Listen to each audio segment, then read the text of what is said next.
Welcome. Welcome, everybody. There are actually a few seats left. There's a seat here. There's a seat there. 2 seats here. This seat comes with a cookie. There's 4 seats here. 2 seats right here. I feel like an auctioneer. There's a seat there. Raise your hand if you're sitting beside an empty seat. There's a seat here. There's a seat there. There's still 4 seats in the front. There's still 4 seats in the front.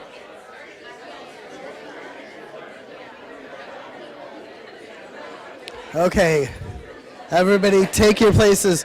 Bhagwati, there are 4 seats in the front row. Come on in. We're not done yet. We haven't packed the room.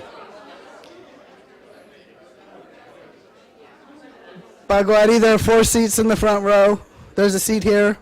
Come on in. There are seats up here. You just have to be brave. Okay, I'm going to go ahead and get started because I don't think anybody else fits in the room. I'm going to start with introducing one of our oldest friends, Martin Daly.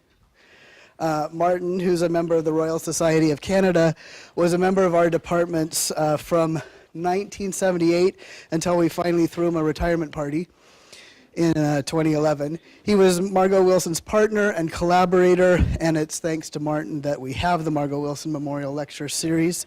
And I'd like to introduce Martin. Thank you.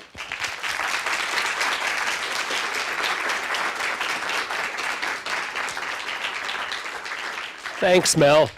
It's always nice to be back in the place I spent most of my academic career, and I think you're in for a good talk today from Athena, I strongly suspect.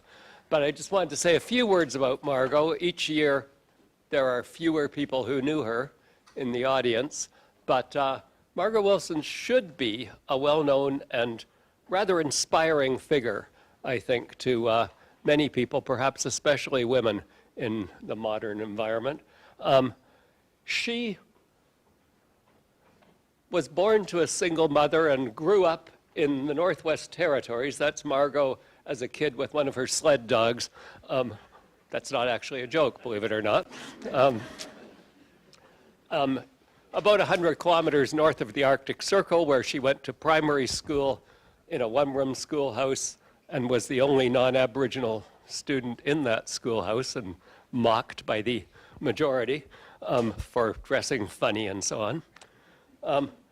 But she was originally going to be a psychologist, a clinical psychologist when she began university. That was her intent. But her interests were deflected by working in an embryology lab. And she went into behavioral endocrinology, or what we would now call behavioral endocrinology, what was then called hormones and behavior. Got her PhD in that field. And over the course of her career thereafter, she did a lot of work on human beings, a lot of work on non-human animals, work that she published in economics journals, in psychology and biology and endocrinology journals, criminology journals. She's probably best known for her work in criminology on especially the circumstances associated with and who are likely to be the victims of homicide by partners. She did all these things. She forged collaborations with psychologists, biologists, anthropologists, sociologists, criminologists, people in medicine, people in law. She did all this without ever having had a tenure-track job. In the last 10 years of her life, after she'd been elected a Fellow of the Royal Society of Canada, McMaster created a position for her, a permanent but not tenured position for the last 10 years of her life. But she was an underappreciated person. She was elected president of the Human Behavior and Evolution Society. She was elected to the Royal Society of Canada. She spearheaded collaborative work with colleagues from half a dozen other countries getting small grants or medium-sized grants together with those people in order to do interdisciplinary international research. Margo was a force to be reckoned with. Those of you, and there are a number I see, who remember her, I'm sure remember her as an impressive individual. But anyway, I'm very happy that the Margo Wilson Memorial Lectures are taking place, and I'm happy to see today's speaker, whom Mel will introduce. Thank you. Thank you, Martin.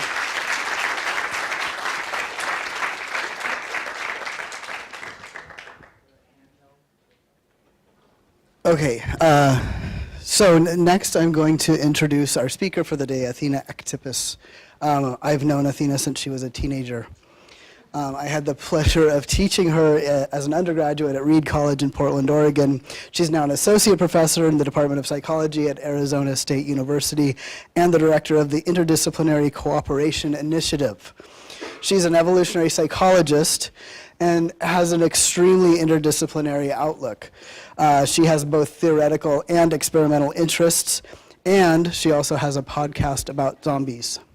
Athena?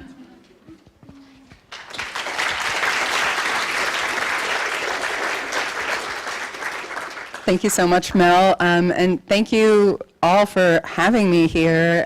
It is a true honor and pleasure to be here and to be here for the Margo Wilson Memorial Lecture. I remember Margo very well. She was a role model to me, and you know, she was one of those people who you just spend like a few minutes with her and you get like 10 years of mentoring. So I feel like all of the interactions that I had with her were just wonderful. And she also connected me with some folks who led me to do some academic work on music, which was really lovely. So she's been a very, very impactful person in my life, even though I, probably over the course of my life only spent a few hours in her presence. So it's a real honor to be here. So I'm going to be talking today about managing risk through cooperation, or you could say, how do we deal with the apocalypse? That's another way to frame it. I try to make, the science of managing risk and cooperating a little bit more fun by talking about zombies and the zombie apocalypse, and just making it more fun, for me too, to do the work. So I'm really glad to see that all of us have survived the first major risk of the hour, which is getting down these stairs without plunging to our deaths. So good job managing that risk. So my work looks at cooperation across systems.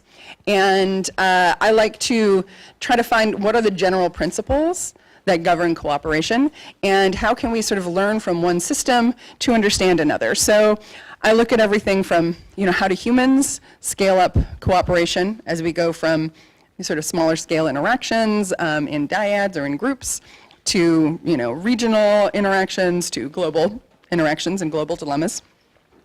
And also thinking about how cells do that, right? Because if you take a minute and think about who you are, not psychologically, but cellularly, you're made of 30 trillion cells that are cooperating and coordinating their behavior with each other every millisecond so that you can sit here and breathe and listen, and somehow, all the emergent properties that make you is because of that cooperation and coordination that's happening among your cells.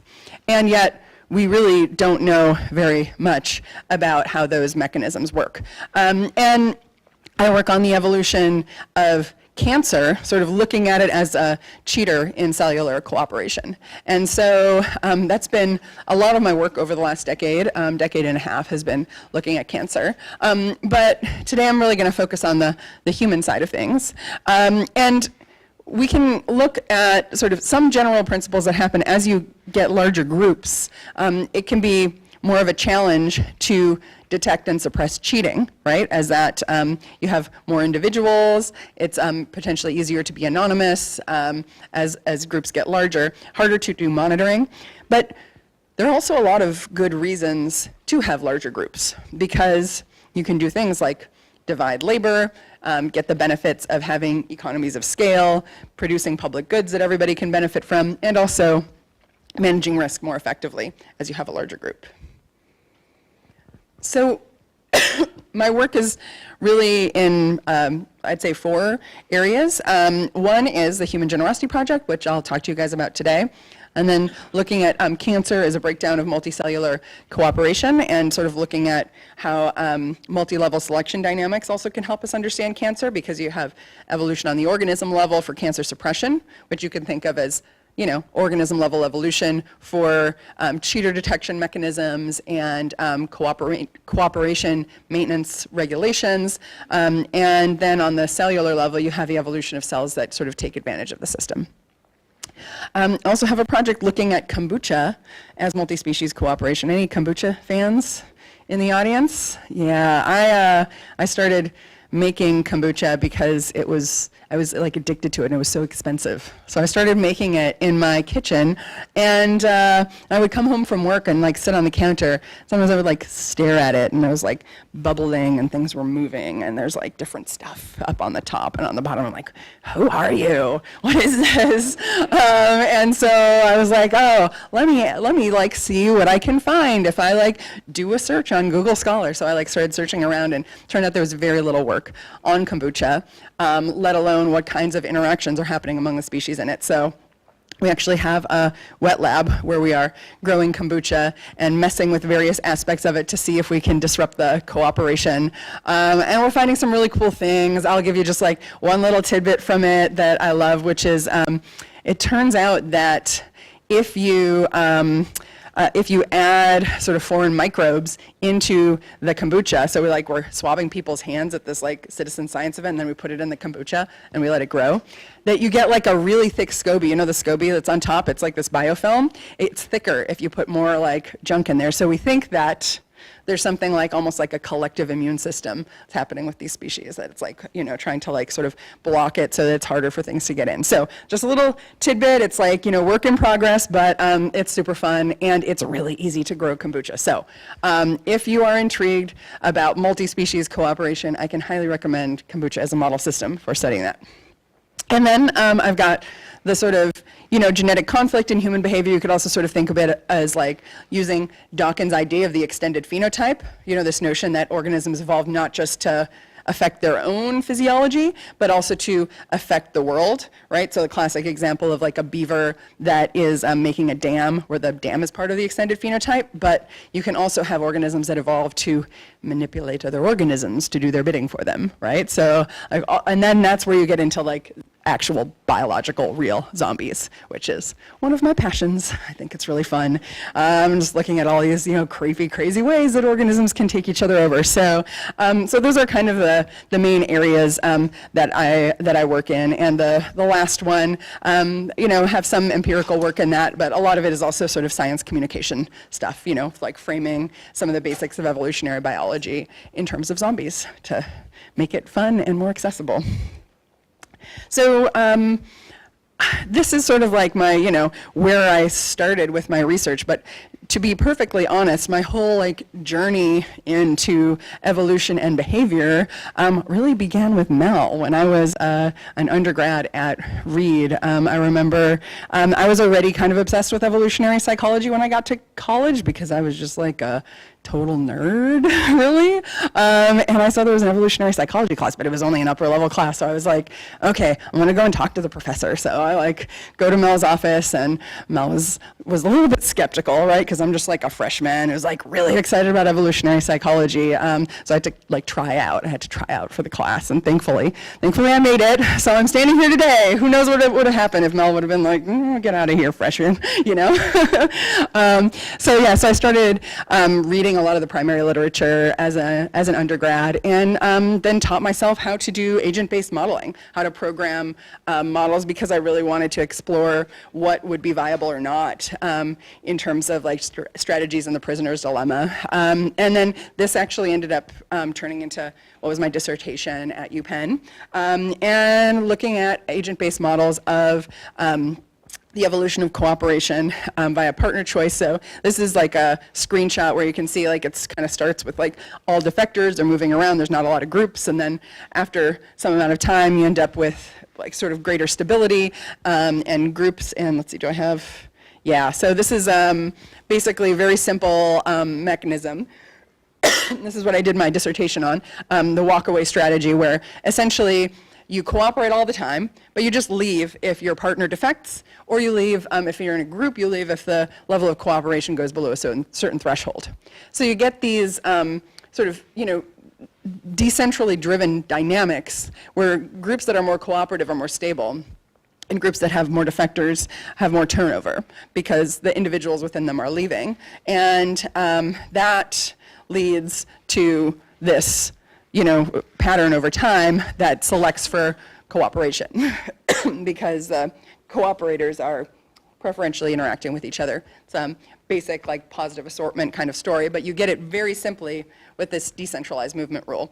And my whole approach with a lot of my work on evolution of cooperation has been to say, well, what are some very, very simple rules that might underlie cooperative behavior that haven't been explored enough? So walk away was kind of the first one that I looked at. And you can see here you actually get a drastic change in the migration rate over time. So early on, you have up there, the black, essentially everybody moving, and then that migration rate goes down as the level of cooperation goes up. So you get all of these changes in the dynamics of the population based on the individual decision rules, right? And then that's interacting with the proportion of individuals in the population. So basically, if you have people, organisms, agents that don't tolerate defectors, don't stay in relationships or groups that have too many defectors, you actually change the whole population structure in a way that favors cooperation. So I thought that was pretty cool. But let's move on to talk about some more recent work that I've done with a bunch of colleagues, including Lee Cronk, who is the co-director with me of the Human Generosity Project. So we have looked across, it's now up to about 12 societies, but I'll talk about some of the key findings we have today in some of these societies, where people are essentially helping each other in times of need. We wanted to look at, to what extent do individuals use need as sort of the criterion for deciding whether or not to help others, and what other things are important other than just need. So among the Maasai, they have a system called Osotwa, which is their need-based helping system. Fijians have a system called Kari-Kari. A lot of hunter-gatherers, including the Hadza, use central place food sharing. In the American West, they call it neighboring, neighbors helping neighbors. And among the Ik, they have a system called Tamor Marang, which basically means it's good to share. So with the Human Generosity Project, we have a number of goals. One was really just to look at, okay, how are people actually helping each other in these small-scale societies? So that's was a combination of qualitative field work and then going back with surveys and in some cases also some experimental games where we were able to look at how are people helping each other in times of need in particular. And then we also have done a lot of research in the lab, which partially means online, right, with participants, to understand really what are the conditions when people help in times of need, when do they not. Developing simulations, so a lot of computer modeling, which allows you to look at sort of the viability of these strategies over a longer period of time than you could look at, right, if you're going to examine a particular society. And then also, it's been important for us to communicate our ideas with the public, and in fact, we have a a whole exhibit about au sautoir at the Exploratorium Science Museum in San Francisco. I don't know if any of you have been there. They just opened another science museum in Oklahoma where they replicated this exhibit called The Survival Game, which is based on au sautoir and our work. And we have another big project, which hopefully at the end I'll tell you a little bit about, that's really focused on communicating, and then also the final goal of, like, how do we apply this to practical problems. And then looking at the implications, for sort of these really big questions in evolution and, like who we are as humans, right? So, like, how important are need-based transfers for, the evolution of life in general, human evolution? Those are topics that I'm really fascinated by. Won't necessarily have that much time to get into them today, but I love thinking about that stuff, nerding out about it. So let's talk about a few examples. We have the Maasai. They are pastoralists in East Africa, and they occupy the Great Rift Valley, which is actually a very diverse set of ecosystems. Some areas are drier, some are wetter, depending on the time of year. The ecology could be very different in these different areas.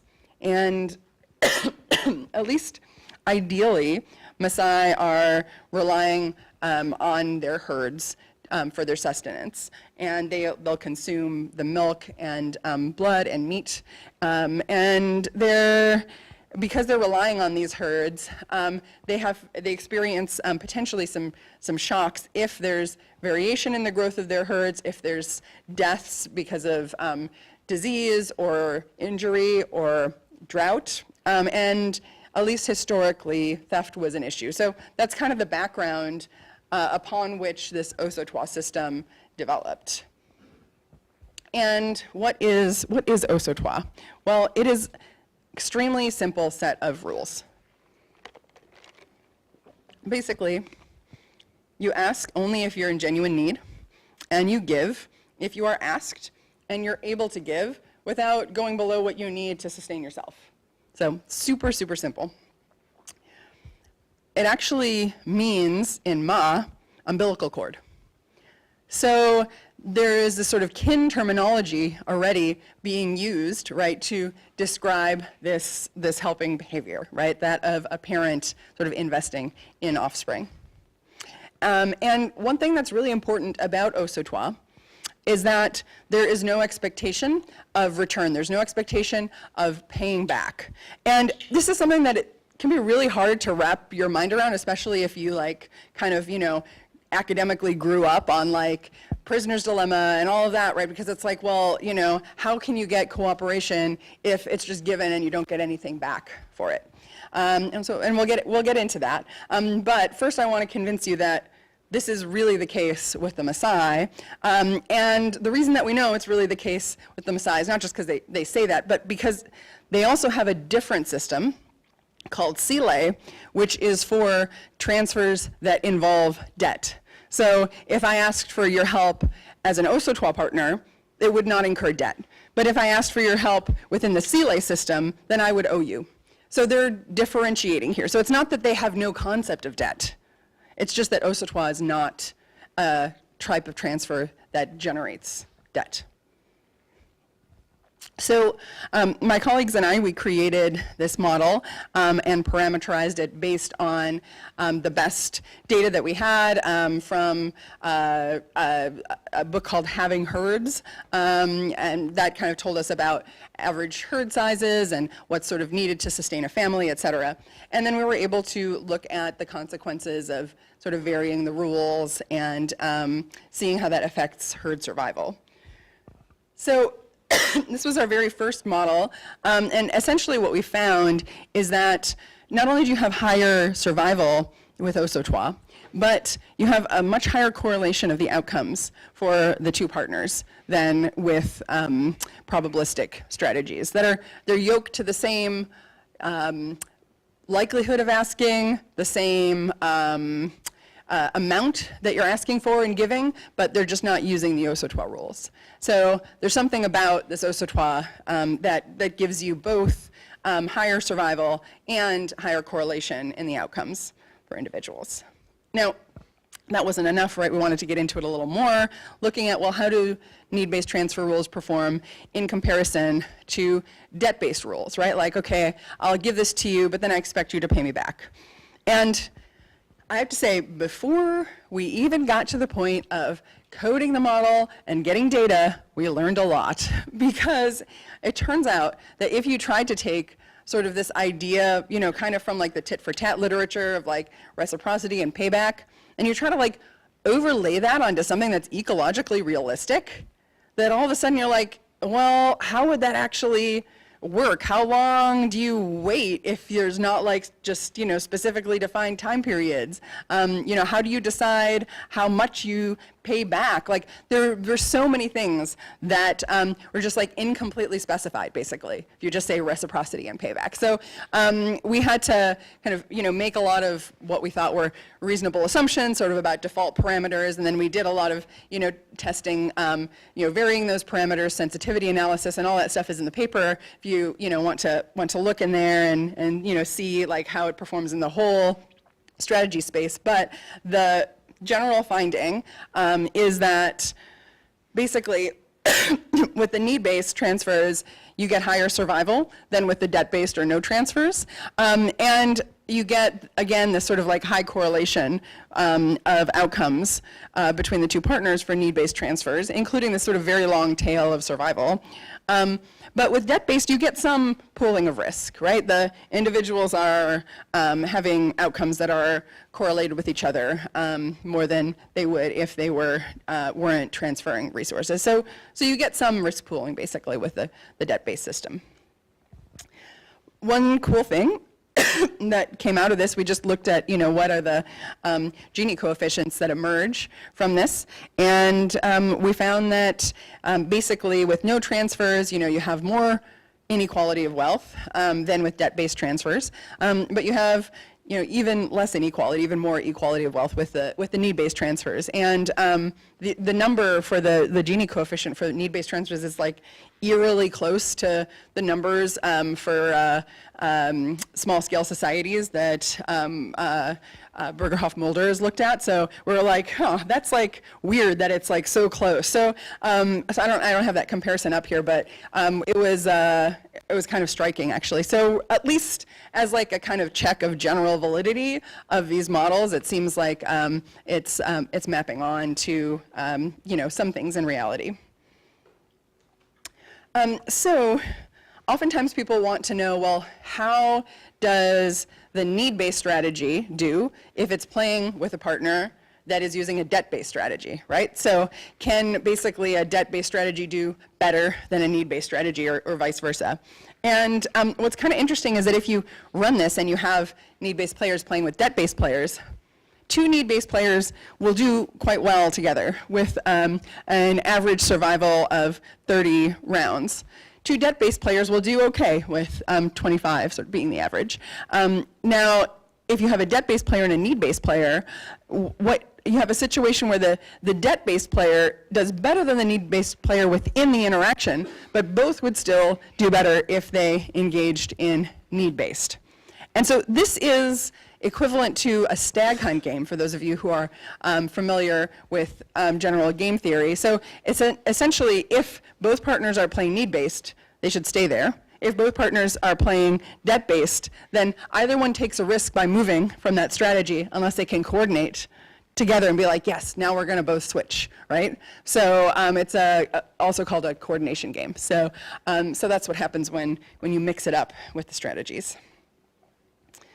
So just to kind of summarize what need-based transfers look like, you've got a request, then the partner responds and will give enough to sort of get the partner that asked up to their threshold for what they need. So it's a limited risk pooling system. So it's not like you're sharing all the resources and then splitting them equally. You are instead conditionally helping based on your ability to give, and only for what is needed by the individual who's doing the asking.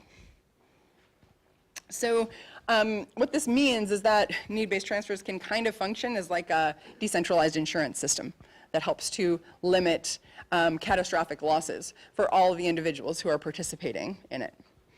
So this is a very, very busy slide. I tried to make the font smaller, but it wouldn't let me. That was a joke. Anyway, so you can see that there's, across lots of different societies that we've studied, you see these systems, including Osotois, Keri-Keri, central place food sharing. I'll give you a few more examples, though, of how these kinds of systems, they don't just exist in small-scale societies. There's also things that are happening in our sort of modern Western, market integrated, embedded society that are relevant here. So my former grad student, she's now a professor in her own right at Boise, has looked at what are people's expectations about friendship, about what friends will do or not for each other. And this was kind of an incidental finding in a broader study, but this is essentially, ranked how important are these various things how important is it that your friend does this? And up here at the, almost the top thing is helps me when I'm in need. And way down here is always pays me back when they owe me.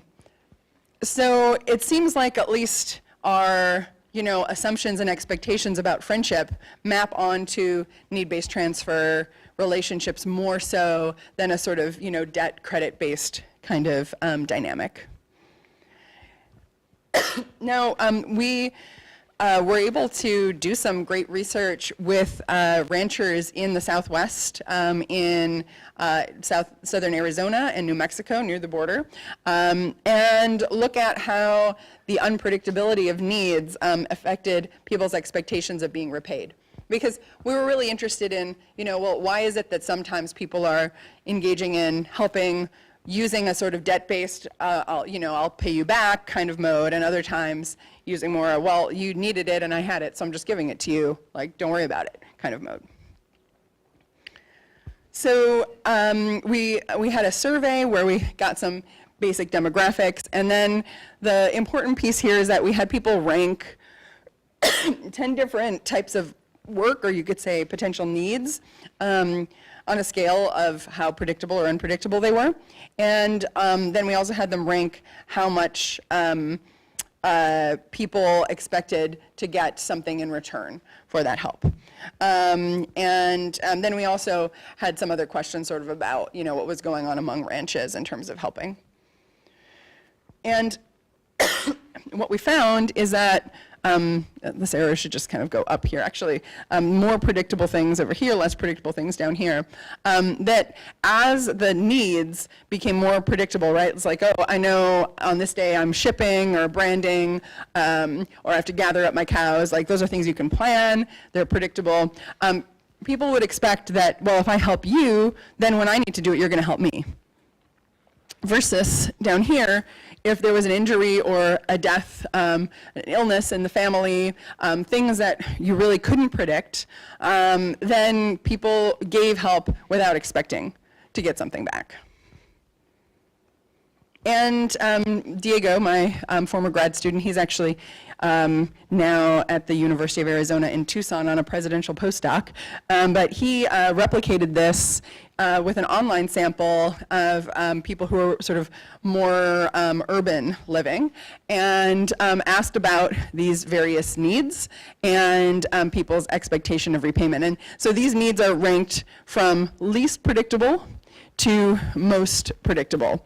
And if you just sort of look at the gray and the brown bars together and the yellow and the green bars together, then you can sort of see the overall pattern here of, like, basically the more unpredictable something is, the less people expect to be repaid, or what they're expecting is just a same or similar help in the future, only if the need arises, which is another way of saying that you expect them to be a need-based transfer partner to you, rather than being repaid sort of regardless of the situation.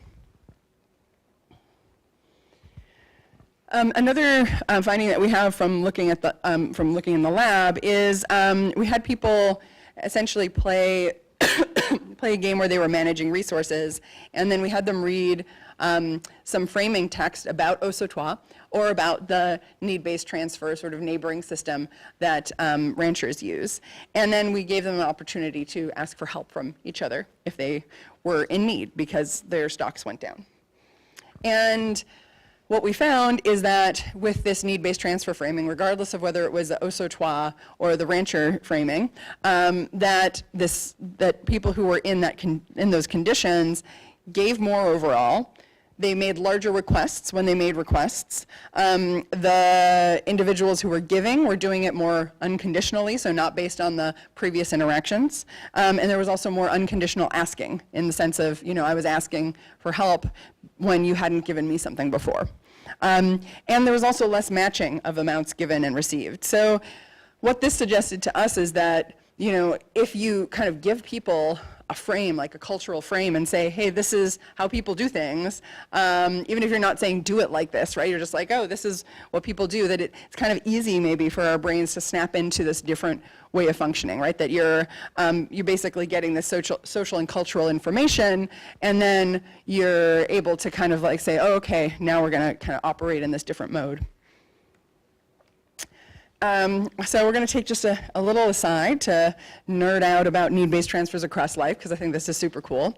We sort of think about like human cooperation as like, oh, it's really unique and has all these things that like nobody else can do because we're so awesome, because we're humans.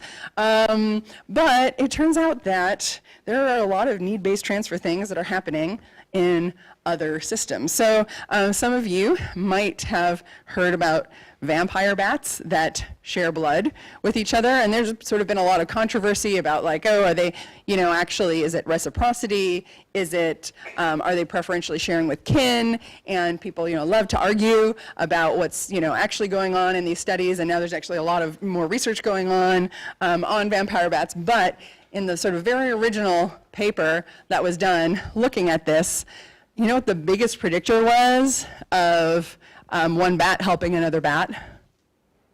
It was the weight of the bat that was sort of making the request. So if there was a bat that had, very low body weight, right, they were in great need, that was the biggest predictor of giving help, was the bat that was in need. So to me, that is highly suggestive that the mechanism might actually be based on need in that system. Social insects, they're a great example. As I'm sure many of you are familiar, there's division of labor often in insect societies. So you might have some individuals going out and foraging, and then they come back, and the individuals who have been like working at home all day are hungry, so they're like, hey, feed me. So you'll have this phenomenon called trophallaxis, where ants that are full will feed ants that are hungry. And in fact, the hungry ants will actually like come up to an ant that's full, and they'll like tap on the antenna, like, hey, can I have some? And then the other ant will regurgitate for them. So that's, it's like really cute, and it's also like a need-based transfer mechanism, right? It's like a request and a response and all of that. So social insects. But then also, we can take it down to looking at how our bodies function, how life even evolved to be multicellular. Because once you have a large enough aggregation of cells, you can't get resources to the inside just from diffusion. So you need to have some mechanism of transporting resources from the cells that have the resources or have access to them on the outside to the cells on the inside. And so just this ability to, share resources was necessary to, have multicellularity evolve in the first place. And, now we have like super large-scale complex multicellularity with, circulatory systems and digestive systems and all of that. But you could think of those really as really complicated need-based transfer systems, right, to get food from the cells that have it to the cells that need it. Because we are, on first approximation, an entity that is like genetically 100% related to itself, right, from the germline. It's it's a lot easier to get these kinds of mechanisms for, sharing of resources based on need, because it's very clean. It's like, okay, as long as it's benefiting the entire entity, you can get the evolution of these systems. So this phenomenon of need-based transfers is also a way to potentially understand some things that are going on with cellular behavior and signaling systems and metabolism that have not really been looked at from this perspective before. So it's fun to go in this direction with things as well. And then we can also go the other end, thinking about whether need-based transfer systems can help us understand how to solve big problems that we're facing today. So if I have a few minutes, I might read to you guys a little bit from this. This is my new book that's coming out, A Field Guide to the Apocalypse, which is really about kind of like, can we utilize a lot of things that we know about cooperation, including need-based transfers, but other things as well, to do a better job dealing with a lot of risks. So just want to make a little pitch here for why we should be thinking about this, because as we're dealing with more and more disasters that are very hard to predict, hard to understand, it's hard to create insurance systems that can actually insure against major problems. And with need-based transfer systems, you don't actually need actuarial data to calibrate them. They function well in the face of uncertainty. In fact, given how people are less likely to expect to get paid back when you're sort of dealing with uncontrollable and unpredictable things, it suggests that, well, maybe part of what need-based transfers do for us as humans is provide a sort of decentralized insurance mechanism. We also know that people spontaneously do help each other when disasters occur. So this is sort of built into our sort of natural responses to many disasters. And it's easy to start. You don't need to change the whole system to start, having need-based transfers be part of the way that you're managing risk. You can just start with dyadic relationships, and then the network can build sort of from there organically. Some of the other things that are nice about need-based transfers are, that it provides some psychological benefits, right? It's nice to know that you've got somebody who's got your back.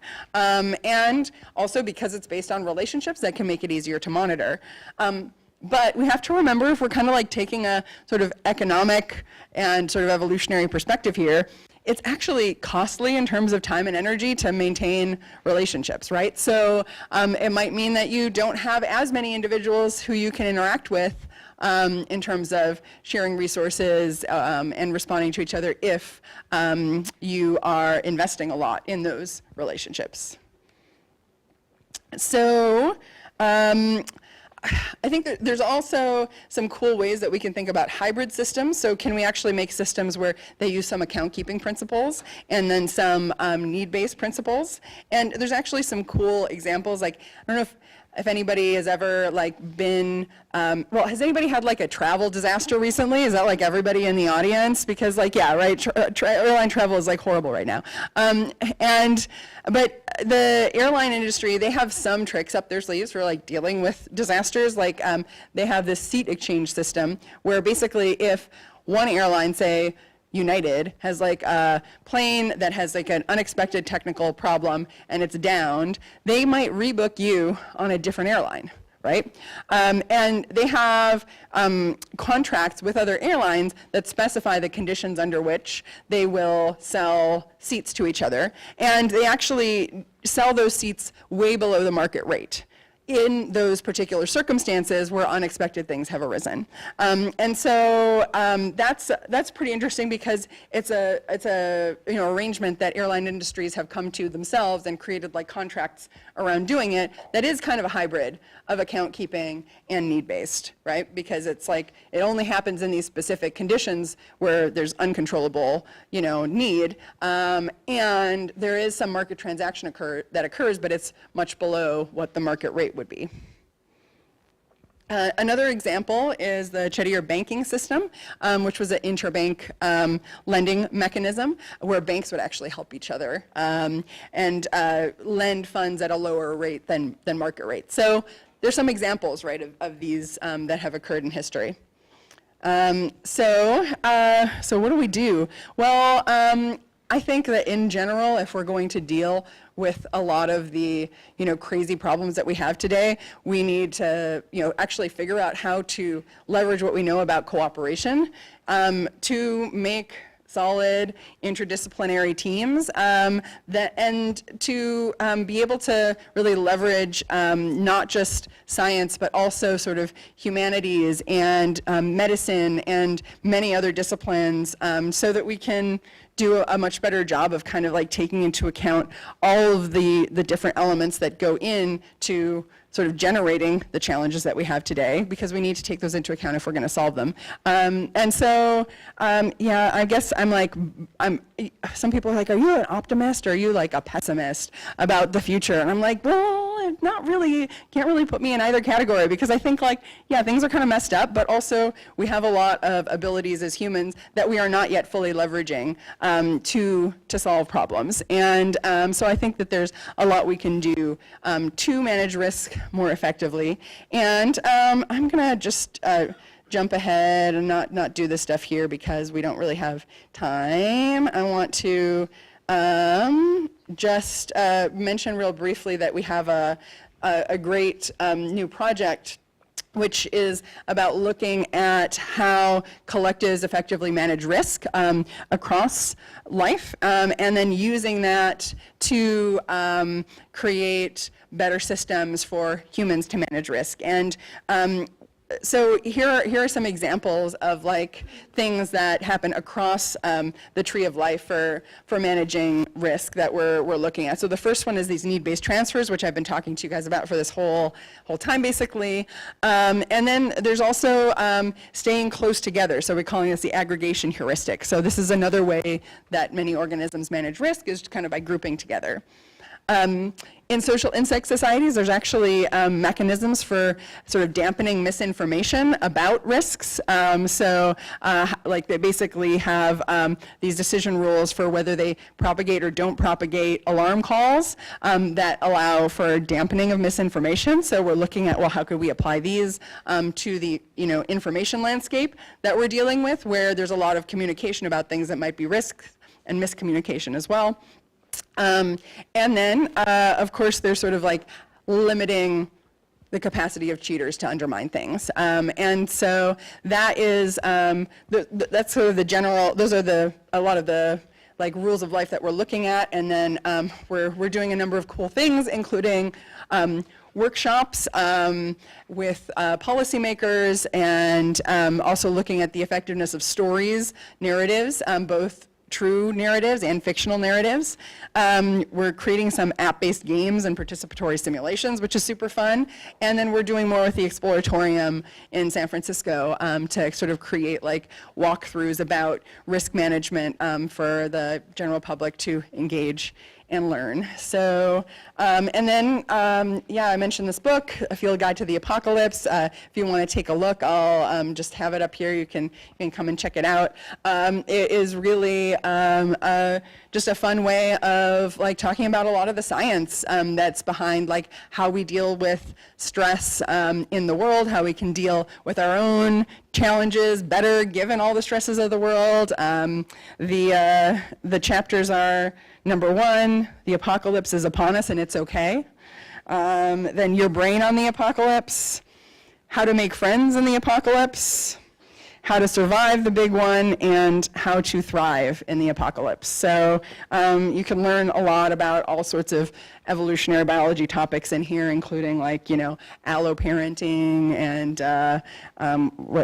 risk pooling is in here, of course, evolutionary mismatch. So, but all packaged in terms of the apocalypse, and in particular, of course, I talk about zombies because you have to talk about zombies and the zombie apocalypse. I'm gonna leave you guys there so we have a little time for discussion, and I could also read a little bit from here, but I think at this point I want to just open it up so that we could have some conversation all together. Really appreciate your time and attention, and I will look forward to hearing your questions.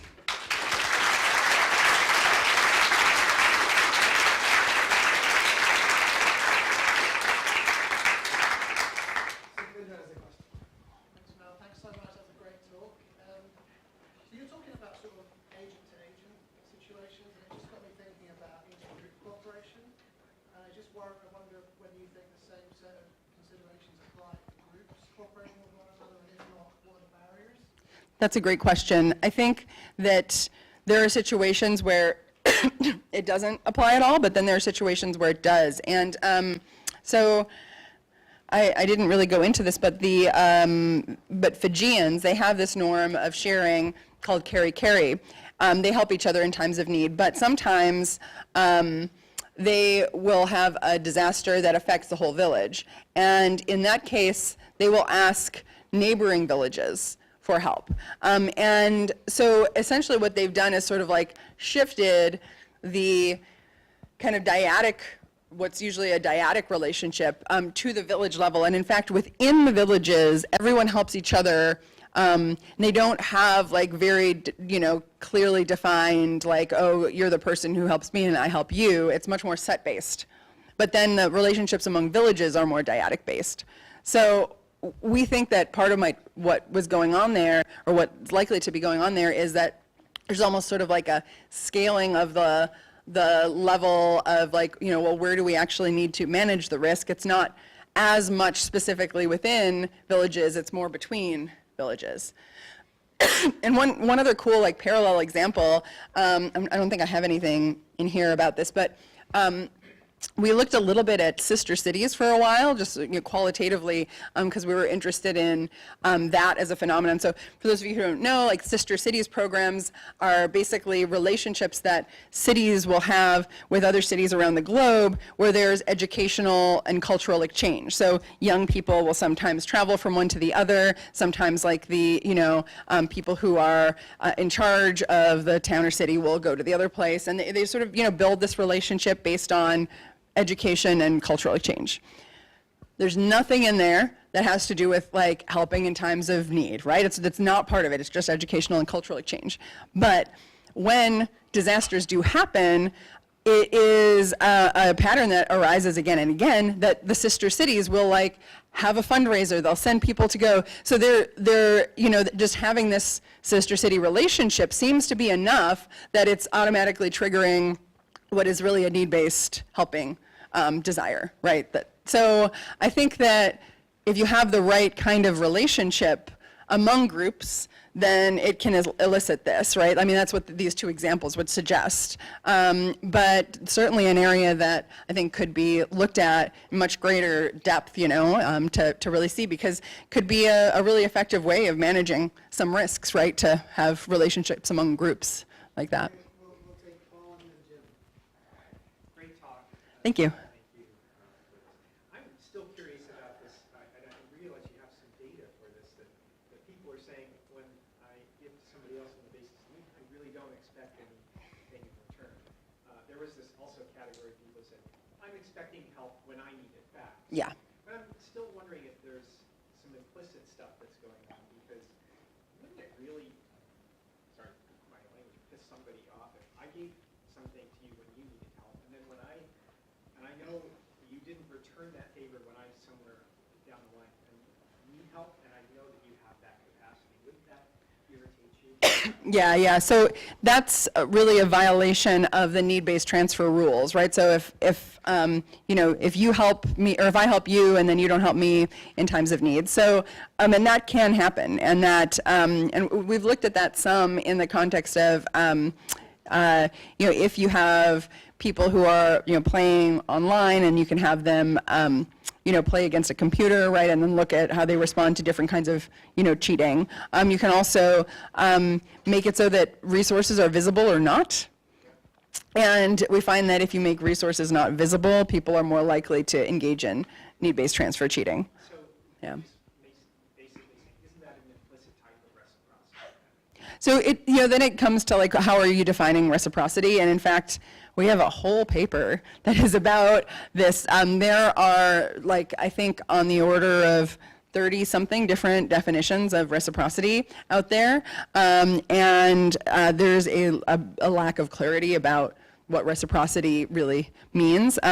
If you define reciprocity as like any kind of back and forth, then yes, then that would fit into reciprocity. But if you're defining reciprocity as giving and then a returning of something equal in value, then it doesn't really fit. So it really comes down to definitions, and I actually try to not use the word reciprocity because I think it isn't defined well, so that's why I sort of talk about debt-based versus need-based. So it's really just like, okay, what is the condition on which the transfer is happening?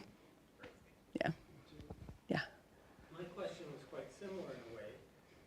I was thinking that you described kind of a high-level model, and underneath that, I wonder to what extent reputation may be important. Similar. Yeah.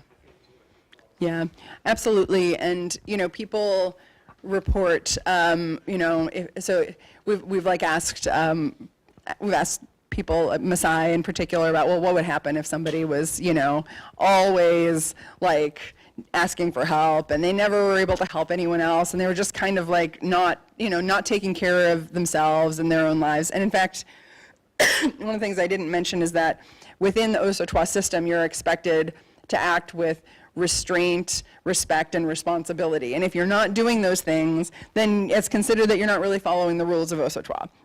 But if you ask people, they're like, well, what if somebody was like, just messing around and not really doing what they should do, would you still help them? They're like, well, yeah, we would help them. And you're like, well, but why? Because you just said that, they're like outside of this system if they're not following those rules. And people will say, well, they might have kids they might have good kids. Like, I don't want to like not help, it's interesting because they sort of say, okay, these are the rules, but then if they're not followed, clearly it's like on a case-by-case basis, like people aren't just saying, oh, you're out if you aren't doing this right. So there's more to uncover there about what's really going on. We'll take Gretchen and then Paul. Yeah. And then Eric. Thank you for your talk. And I always like a little anthropology in there, so I really appreciate it. But I have a question about the intersection of this need-based sharing and inequality. And I think of the example of 9/11 where people couldn't travel and got stuck. And you have a circumstance in Newfoundland where they took in lots of people from the States, and that has just, is very notable because the level of support people provided, and it was very much need-based. That didn't happen everywhere. And Newfoundland is not a wealthy place, but is kind of known as having fairly flat income inequality. And I'm just wondering if these need-based systems occur in environments that there's lower income inequality or equivalence to that, and whether other circumstances it wouldn't. And the other piece is, how does this fit with guaranteed basic income on the larger scale beyond those? Yeah, well, first question first, great question, great point that when you have income inequality, that actually changes the dynamics of this a lot, right? The more income inequality you have, the further away people are sort of going to be in this space, right, in terms of the wealth that they're starting with. And what you see, at least among the Maasai, is that people tend to have Osotois partners who have similar risk profiles to them in terms of the overall level of risk and wealth, but who have different risk profiles in terms of the specific environment that they're in. So when they're likely to be in need, right? If I'm on the mountain and you're in the valley, we'd be good risk pooling partners, especially if we have, similar wealth and we're both similarly responsible. So, if we kind of say, okay, well, what happens then if you sort of generalize that more broadly? Well, it suggests that people, when they're choosing their friends or their risk pooling partners or however we're, conceptualizing that more broadly, they're likely to choose people who are similar to them in terms of their wealth and the overall profile of their risk. So then the more income inequality you have, I think harder it becomes to bridge, like have an overall network that is connected in a way that individuals can help each other, because you get a lot more sort of, potential partitions between these different levels of risk and wealth. So yeah, I think it's a great question. And in terms of the basic income issue, if everybody kind of had what they needed, right, then you wouldn't necessarily need to have, need-based transfer systems, or not as much. So there could be different implications. Maybe you'd get less helping in some situations, or maybe people would just feel more secure and be able to help each other in other ways that are maybe not financial, if they had their basic needs taken care of.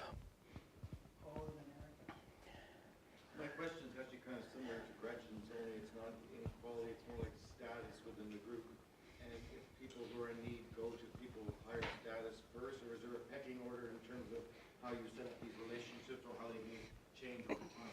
Yeah, so at least among the Maasai, they're quite private about their Osotwa relationship. So, like, we didn't ask, okay, who are your Osotwa partners? How much have you given them? How much have they given you? It's kind of like you don't really talk about that. So we don't know what the, if there is sort of like a, oh, I always, ask my richest friend first, or I always ask my, highest status friend, or the friend that I've been friends with for the longest. Like, we don't really know what their what the norms are about that. In the models that we've done, we've always just had it be you're choosing from among your partners randomly, rather than putting in assumptions about that. But that's something that we could at least look at in the models. We could model it different ways. I don't really have like a speculation based on reasonable assumptions about how that might be working, other than to say that at least among the Maasai, there's a sort of very important long-term cultivation of the relationship that happens that often begins when one of the partners is still an adolescent. Sometimes there'll be, an older Osotwa partner and a younger one. So that suggests that, that the time dimension is probably important. And also, they say that Osotwa relationships can be inherited or are inherited. So there's probably, that my guess is that the duration of the relationship is important if they talk about these things as, as being part of how the relationships are getting created and maintained. Yeah. My question was basically the same as Gretchen's, and that this system then must assume somewhat equivalent resources amongst people that are exchanging. So I guess I was also wondering, like, what happens when the system is disrupted by something like all of the current grad students are feeling, where everyone is in need. And Yeah. does it just lead to helping each other in different ways, or like what happens? Yeah, so this is the sort of correlated shocks issue, right? So if you're all dealing with shocks at the same time, how do you help each other? And at least, the way that like Fijians solve it is by having, they sort of have like a chunk, right, which is the village, and then the village asks for help from elsewhere. So, so I don't know, maybe ask the University of Toronto grad students for help, maybe? No.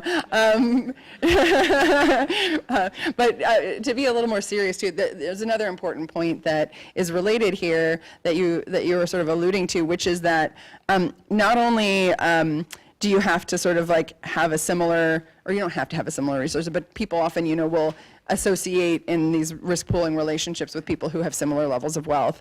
You have to, more so than having similar levels of wealth, you have to have a shared understanding of what constitutes need, right? And so is like need, well, I don't have enough money to buy the next Tesla, right? Like, or is it, well, I don't have enough money to buy dinner, right? So people have different thresholds for what really is need, and you have to agree on that in order to have an effective risk pooling relationship. And among the Maasai, it's pretty clear. It's like, well, you need this many cows, for your family to survive, right? So it's kind of straightforward to know what constitutes need and to see how much people have.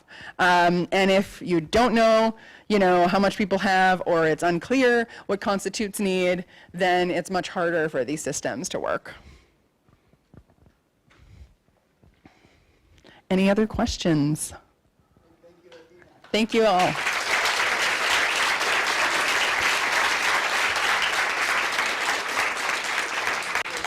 Please join us up in room 205 for a reception.